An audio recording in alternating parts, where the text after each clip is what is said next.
Hi friends, let's talk about something heavy today. Life. It has this way of blindsiding us, doesn't it? One day you are cruising along, and the next, boom, you are hit with a loss, a failure, a diagnosis, a goodbye you never saw coming. And suddenly the world feels like it's crumbling under your feet. If that's where you are right now, I see you, and I want you to know this pain you are feeling. It's not the end of your story. But here's the thing, coping with tragedy is not about fixing yourself overnight. It's not about slapping on a smile and pretending everything's okay. No, healing is messy. It's slow. It's two steps forward, one step back. And today I want to walk with you through that process, not as an expert, but as someone who believes in the power of resilience and hope. First, let's get one thing straight. You are allowed to not to be okay. Society loves to tell us to stay strong or look on the bright side, but grief is not a problem to solve. It's a wave you learn to ride. So if you are sitting there thinking, why cannot I just move on? Stop. Breathe. Give yourself permission to feel whatever you are feeling. Anger? Valid. Sadness? Normal. Numbness? Been there. There's no right or wrong way to grieve. You don't have to get over it on anyone else's timeline. Sometimes healing starts with simply acknowledging the pain instead of running from it. Cry in the shower, yell at the universe, write a letter to the person you lost, even if you never said it. This is not weakness, it's courage. It's saying, this hurts and I am still here. Now, once you have made space for the pain, the next step is finding your anchor. And no, I don't mean some magical solution that makes everything better. I mean something that grounds you when the world feels like it's spinning. It could be a morning walk, a favorite song, or even just 10 minutes of silence with your coffee. It does not have to be profound. It just has to remind you, I'm still here.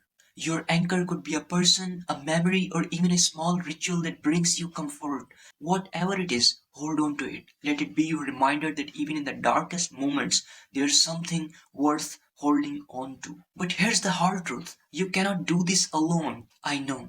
I know reaching out feels impossible when you are drowning. You don't want to burden anyone. But let me ask you, if your best friend were in your shoes, would you call them a burden? No. You would drop everything to help. That's what love does. So text that person, show up to the support group, let someone cook you a meal.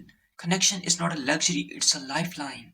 And if you are thinking, but I don't have anyone, start small. Join an online community, volunteer, adopt a pet. Healing happens in the spaces between us, the shared glances, the Me Too moments. You don't have to carry this weight by yourself. Now let's talk about momentum. When you are in the thick of grief, even the smallest task can feel impossible, and that's okay. But one day you will take a tiny step forward. Maybe it's washing one dish, maybe it's walking to the end of your driveway, maybe it's just watching a funny cat video. Celebrate every win because trauma lives in the past.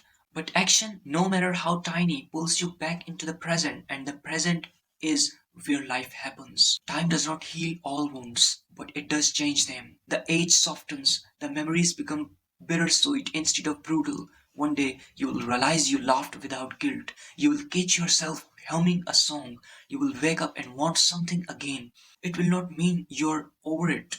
It means you are learning to live with it. And finally, this is crucial. Redefine what strength means. Strength is not pretending you are unbreakable. It's saying, I am shattered, but I'm still picking up the pieces. It's asking for help. It's surviving another day. It's finding meaning in the mess. Maybe your tragedy becomes a catalyst. Maybe you start a support group. Maybe you finally prioritize your mental health. Or maybe your greatest triumph is simply getting out of bed today. All of it matters. All of it is brave. You smile warmly. So, to whoever is watching this, I am proud of you for surviving, for seeking hope, for pressing play on this video. Keep going. Not because you have to get better, but because you deserve to see what's on the other side of this storm. And when the light comes, and it will come, don't feel guilty for embracing it. Joy is not a betrayal of your pain. It's proof that you are still alive, that you are still here, and that's a victory. Thanks for letting me walk with you today. If this resonated, leave a comment below. Tell me one small thing you will do for yourself this week. And if you are new here, hit subscribe. We will get through this together. Remember, you are so much stronger than you think. I will see you in the next one.